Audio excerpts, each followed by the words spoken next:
كم راتب حساب المواطن بعد الإعلان رسميا عن شمول دفعة يوليو بالزيادة الملكية لخادم الحرمين وموعد الصرف؟ أيام قليلة باقية وفقا لما هو متبع بشكل شهري، وتبدأ عملية إيداع مبالغ الاستحقاق لشهر يوليو لكافة مستفيدي دعم حساب المواطن في حساباتهم البنكية. وقد أعلن البرنامج عن شمول هذه الدفعة بالزيادة الملكية المقررة من خادم الحرمين الشريفين الملك سلمان بن عبد العزيز آل سعود. ومن هنا كثرت التساؤلات عن قيمة راتب حساب المواطن هذا الشهر، فتابع معنا.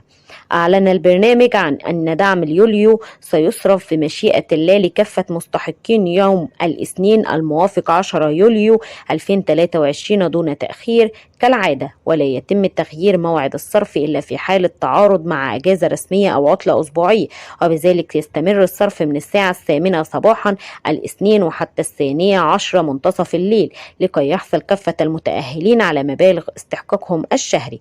وكما أكد البرنامج على شمول الرواتب لهذه الدفعة أيضا بالزيادة الملكية المقررة من خادم الحرمين الشريفين، لتكون قيمة الدعم بعد الزيادة كما يلي: يحصل الفرد الواحد المستقل بالبرنامج على دعم شهري بقيمة 720 ريال سعودي، كما يحصل أيضا العائل على مبلغ شهري بقيمة 720 ريال، ويتم إضافة مبلغ 360 للعائل في حال وجود تابع أكبر عمره من 18 عام، ثم يضاف مبلغ 216 للعائل في حال وجود تابع أقل من 18 عام.